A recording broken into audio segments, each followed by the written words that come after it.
Hello everyone, I hope आप सभी अच्छे से होंगे एंड आई होप कि आप सबकी प्रिपरेशन अच्छे से जा रही होगी।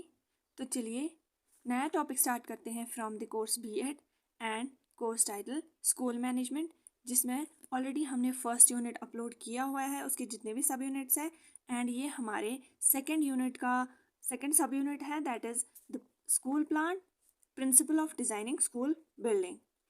अब हम देख लेते हैं कि स्कूल प्लांट क्या होता है एजुकेशनल फील्ड में और क्या प्रिंसिपल्स रहने चाहिए स्कूल्स को बिल्ड करने के दौरान।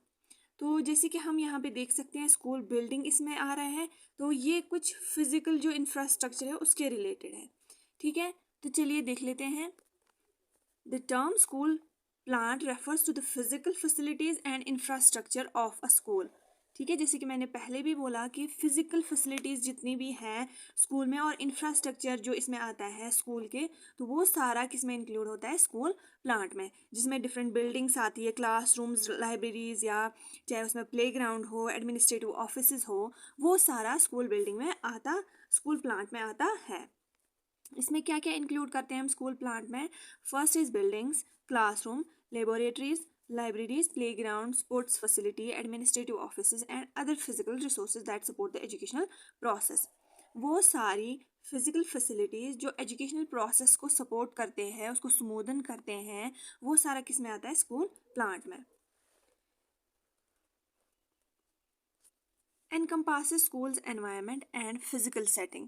इसमें स्कूल का जो भी एनवायरनमेंट है या फिजिकल सेटिंग है वो इसमें आता है, ताकि टीचिंग एंड लर्निंग प्रोसेस अच्छे से हो, जिनको पढ़ाना है वो अच्छे से पढ़ा पाए विद ईज, और जिनको सीखना है वो भी अच्छे से सीख पाए विदाउट एनी डिफ़िकल्टी।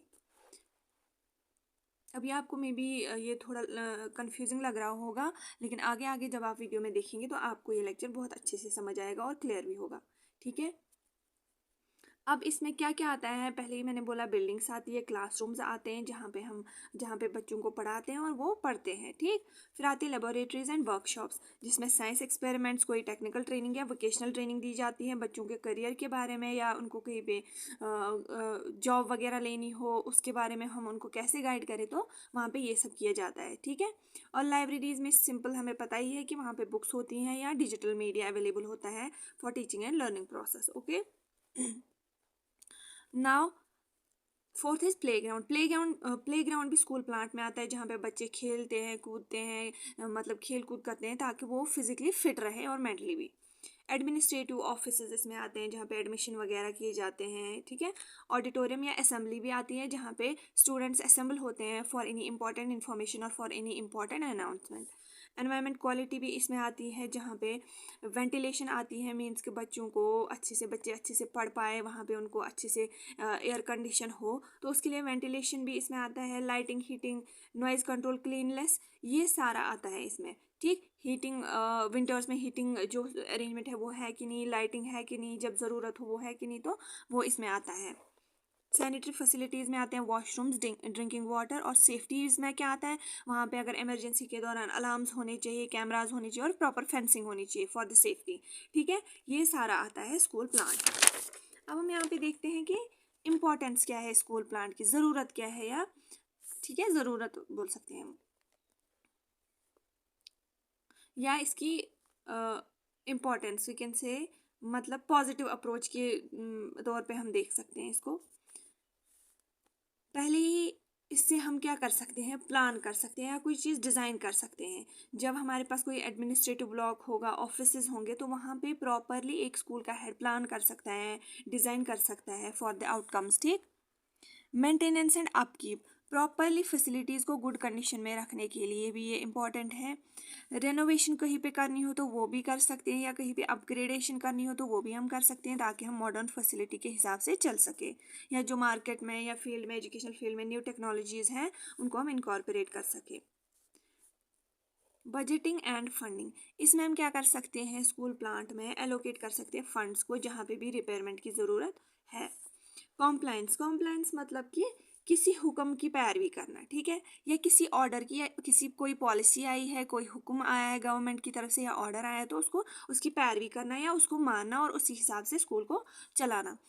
तो स्कूल प्लांट क्या करता है, इंश्योर करता है स्कूल प्लांट कि जितनी भी लीगल या रेगुलरिटीज़ है उनको स्कूल में इंक्लूड करना है, या स्कूल प्लानिंग में या स्कूल प्लांट के डिज़ाइनिंग के दौरान इंक्लूड करना, ठीक है, ताकि सेफ्टी स्टैंडर्ड्स हम उनके साथ चल सके। अब हमारा जो इसका मेन सेकंड पोर्शन है that is principle of designing school buildings. तो प्रिंसिपल या उसूल क्या रहेंगे जब भी कोई डिज़ाइनर कहीं पे स्कूल जो है उसको बनाने की कोशिश करेगा, मतलब कि अगर किसी को कहीं पे स्कूल बनाना है या कोई बिल्डिंग बनानी है एजुकेशनल पर्पज़ के लिए, तो उनको क्या क्या ध्यान में रखना है, क्या क्या वहाँ पे असूल रहेंगे, तो वो हम यहाँ पे देखेंगे। Designing a school building requires careful consideration, carefully हमें ये बिल्डिंग जो है डिज़ाइन करनी है, ठीक है, ताकि बच्चों को प्रॉपरली वेंटिलेशन मिले, ताकि स्कूल में प्रॉपरली सेफ्टी मेजर्स हो, कैमरास हो, फेंसिंग हो वहाँ वहाँ पे, ताकि वहाँ पे लाइब्रेरी भी हो, लैब भी हो, ये सारे उसको कंसिड्रेशन में रखनी है ताकि टीचिंग लर्निंग प्रोसेस अच्छे से हो, ठीक है। सेफ्टी वेलबींग, स्टूडेंट्स और स्टाफ की कम्युनिटी के लिए सेफ्टी या वेलबींग भी कंसिडरेशन में रखना है जब भी कोई स्कूल को या बिल्डिंग को डिज़ाइन करना हो फॉर एजुकेशनल पर्पज़। अब हम 1 बाय 1 देखेंगे, इसके बहुत सारे पॉइंट्स मैंने लिखे हैं ताकि आपको, अगर 10 पॉइंट्स मैंने लिखे हैं ताकि आपको 10 याद ना रहे, चाहे 9 रहे, 8 रहे, 7 रहे, तो वो काफ़ी है, ठीक है। सेफ्टी एंड सिक्योरिटी भी ध्यान में रखना है। सिक्योर एंट्री पॉइंट्स बहुत ही सिक्योर होने चाहिए, जहाँ से स्कूल में एंटर कर रहे हैं वो सिक्योर होने चाहिए, ठीक है, जिसमें उसको क्या करना है, मॉनिटर्स रखने हैं, मतलब कि कैमराज कहाँ पे हम इंस्टॉल कर सकते हैं और कहाँ पे एंट्री एग्जिट पॉइंट पे हम सेफ्टी मेजर्स रख सकते हैं, वो उसको ध्यान में रखना है जो भी बिल्डिंग डिज़ाइन करेगा।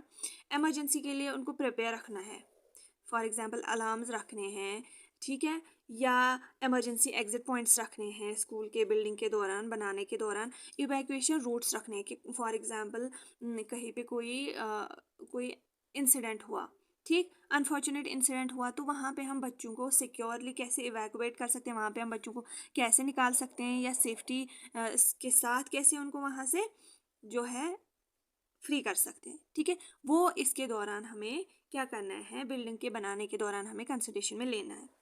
Second point is flexibility and adaptability. इसका मतलब क्या है, फॉर एग्जांपल अगर हमने बिल्डिंग में 10 कमरे बनाए, तो कल को हम स्कूल को अपग्रेड भी कर सकते हैं, जैसे फॉर एग्जांपल हमने 10th तक स्कूल रखा तो हम 10 ही क्लासेस रखेंगे, लेकिन हमें ऐसे भी क्या करना है, ऐसी भी सिचुएशन कल को आ सकती है कि हमने हमारा स्कूल ग्रो किया तो हमने उसको 12th स्टैंडर्ड तक बढ़ाया, तो हमें क्या करना है कि उतना एरिया भी रखना है फ्री और उतनी बिल्डिंग्स के कमरे भी फ्री रखने, ताकि हमें अगर कल को ज़रूरत पड़े तो हम इस एरिया में भी शिफ्ट हो सकें।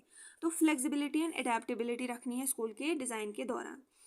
मल्टी फंक्शनल स्पेसेस रखनी है, जैसे मैंने बोला कि इजीली फिगर्ड कर सकते हैं हम या डिफरेंट एक्टिविटीज़ अगर हमें करनी है तो हमें क्या करना है, जैसे फॉर एग्जांपल हमने जब बिल्डिंग डिज़ाइन की तो हमें देखना है अगर कल को हमें ज़्यादा बच्चे स्कूल में एडमिशन कराए तो स्कूल का ग्राउंड भी उतना बड़ा होना चाहिए या क्लासेस भी उतने बड़े होने चाहिए, इतने छोटे नहीं बनाने हैं कि आज अगर हमारी क्लास 10th में 10 बच्चे तो हम बस उतना ही बड़ा कमरा बनाएंगे, नहीं, हमें उसका जो लेंथ ब्रेड्थ है वो बढ़ा के रखनी है, पहले से ही बहुत बड़ा कमरा बनाना है।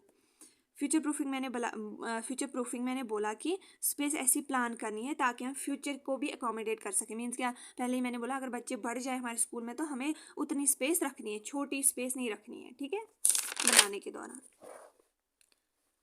एक्सेसिबिलिटी एंड इंक्लूसिविटी, इसमें क्या आता है, universal design, ensure that all areas are accessible to students, staff and visitors with disabilities। मतलब कि इंक्लूसिविटी क्या मतलब है, पिछले फर्स्ट ईयर में भी हमने पढ़ा था कि हमें क्या करना है, इंक्लूसिविटी, हमें जो एबल्ड बच्चे हैं जो चल फिर सकते हैं उन्हीं को ध्यान में नहीं रखना है, हमें उन बच्चों को भी ध्यान में रखना है जो चल नहीं सकते, फिर नहीं सकते, जो व्हील चेयर पे आते हैं स्कूल, तो हमें उनके लिए भी वहाँ पे प्रॉपरली क्या करना है, रैंप्स रखने, मीन्स कि जो सिंपली एबल स्टूडेंट्स के लिए सीढ़ियाँ होती है, स्टेप्स होते हैं, लेकिन इनके लिए स्लांटेड जो है रैंप्स होते हैं, ताकि ये वहाँ पे अपने जो भी इनका साइकिल होता है वो उसको एक बिल्डिंग से दूसरे बिल्डिंग फॉर अटेंडिंग क्लासेस ले सके, ठीक है। हमें इनको भी, डिसेबल्ड बच्चे को भी ध्यान में रखना है जब हम स्कूल की बिल्डिंग डिज़ाइन करेंगे, ताकि वो अच्छे से क्लासेस अपने अटेंड कर सके, या हमें एलिवेटर्स रखने हैं, वाइड डोरवेज रखने हैं, हमें नॉर्मल इंसान, नॉर्मल स्टूडेंट को ध्यान में रख के ही बस नहीं स्कूल डिज़ाइन करना है, हमें उनको भी साथ लेके चलना है कि कल को, या अगर प्रेजेंटली कोई ऐसा डिसेबल्ड बच्चा है जो व्हील चेयर के साथ आता है या जो ब्लाइंड है, ताकि हमें उनके लिए भी डोर जो है वो वाइड बनाने हैं, ठीक, डोर्स जो है वो वाइड बनाने हैं, नैरो नहीं बनाने, ताकि वो क्लास में अच्छे से एंटर कर पाए, और एसेसिबल रेस्टरूम्स भी रखने हैं। ठीक, अब है सस्टेनेबिलिटी एंड एनवायरमेंटल स्टीवर्डशिप, जिसमें हमें क्या करना है, ग्रीन बिल्डिंग प्रैक्टिसेस, हमें वो चीज़ें इस्तेमाल में लानी है जो कि एनर्जी एफिशिएंट सिस्टम को यूज़ ला सके, सस्टेनेबल मटेरियल्स को यूज़ में ला सके, और वाटर सेविंग फिक्सचर्स भी होने चाहिए जो पानी को बचाए, जो कोई भी हज़ार ना लाए हमारे एनवायरनमेंट में। ठीक है, नेचुरल इंटेग्रेशन, हमें मैक्सिमाइज करना है नेचुरल लाइटिंग को, वेंटिलेशन को, मतलब कि हमें सोलर सिस्टम लगाना है स्कूल में ताकि हम नेचुरल लाइटिंग लगा सकें। ठीक, जिससे हम एनवायरनमेंट को बचा सकते हैं। जैसे अगर हम क्या कर सकते हैं, जो हमने ब्रिक्स या जो हमने वहाँ पे एक मिनट, चलो मैं अच्छे से बता देती हूँ। मतलब कि अगर हम यहाँ पे बल्ब्स लगाएंगे जो कि कहाँ से आते हैं, बाय बर्निंग कोल्स, या कहीं पे जहाँ पे हम एनवायरनमेंट को कोई पोल्यूट कर रहे हैं, एनवायरनमेंट में कोई पोल्यूशन ऐड करें, तो हम उसके बजाय उसको छोड़ के एक ऑल्टरनेटिव मेथड अपना सकते हैं। हम स्कूल में सिंपली सोलर सिस्टम लगा सकते हैं जिससे लाइट जो है वो जनरेट होगी, तो हम उससे एनवायरनमेंट को कोई हज़ार नहीं पहुँचा रहे। तो ये हम कर सकते हैं स्कूल बिल्डिंग को डिज़ाइन करने के दौरान।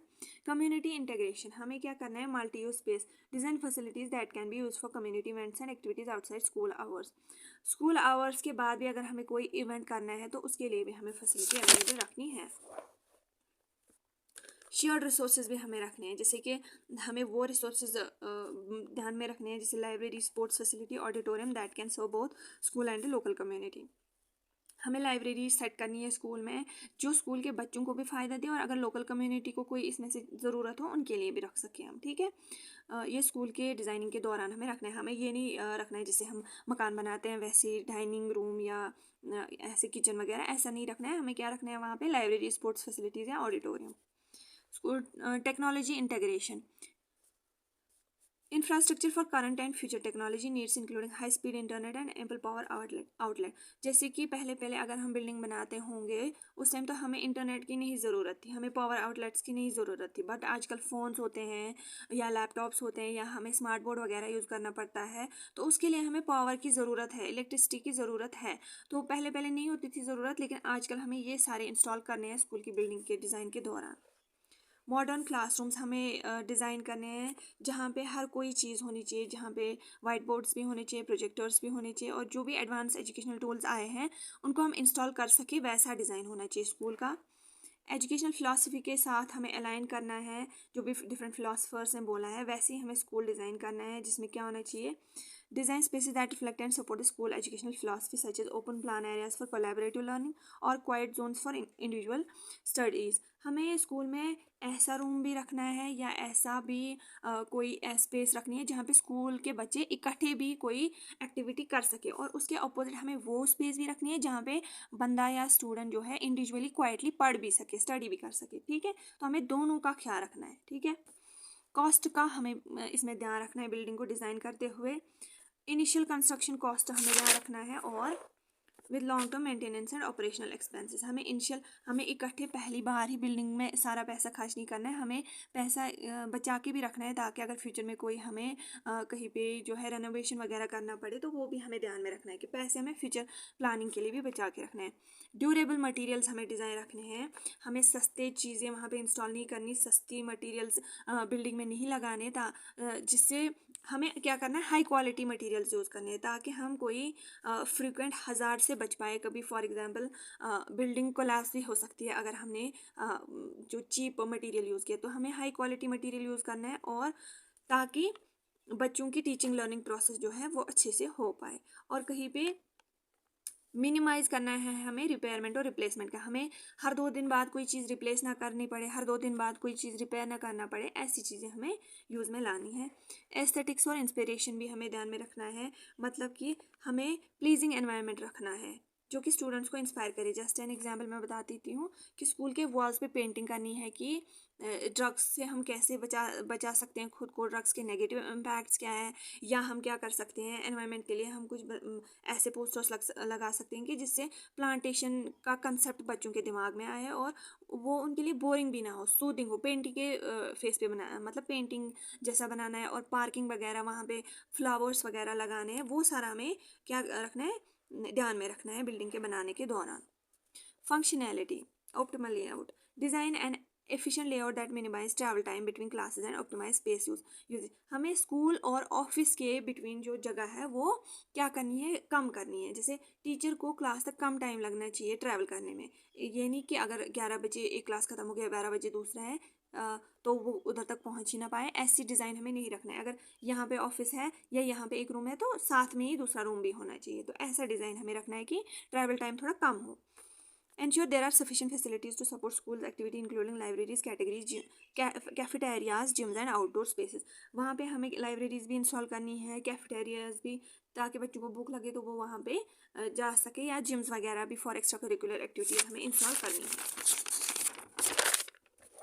तो ये थे कुछ प्रिंसिपल्स। अगर ऐसे ये प्रिंसिपल्स हम ध्यान में रख के बिल्डिंग को डिज़ाइन करेंगे तो इससे क्या होगा, conducive to learning growth and community engagement. इससे टीचर्स भी अच्छे से पढ़ा पाएंगे और बच्चे भी अच्छे से पढ़ पाएंगे और ग्रो कर पाएंगे। अगर हम ये प्रिंसिपल्स ध्यान में रख के एक बिल्डिंग, स्कूल बिल्डिंग को या जो भी बिल्डिंग हम एजुकेशन फील्ड के लिए बना रहे हैं उसको अगर हम ये प्रिंसिपल्स ध्यान में रख के बनाएंगे तो ओवरऑल ग्रोथ होगी, चाहे फिर टीचर्स की हो या स्टूडेंट्स की हो। तो ये थे कुछ प्रिंसिपल्स वाइल डिज़ाइनिंग अ बिल्डिंग, और इम्पॉर्टेंस पढ़ी हमने, और स्कूल प्लांट क्या होता है वो हमने देखा। आई होप यहाँ तक आपको ये समझ आ गया। अगर आपको ये वीडियो अच्छा लगा, आपके लिए इन्फॉर्मेटिव था, तो इस वीडियो को लाइक करें, शेयर करें with your friends, classmates, and comment करें in a positive way. And lastly आप जो है वीडियो देखते हैं और सब्सक्राइब करना शायद भूल जाते हैं, तो सब्सक्राइब करें। आपके लिए अच्छा, मतलब फ्यूचर में भी फ़ायदा हो सकता है इससे। तो चलिए, thank you so much for watching this video and all the best for your exams.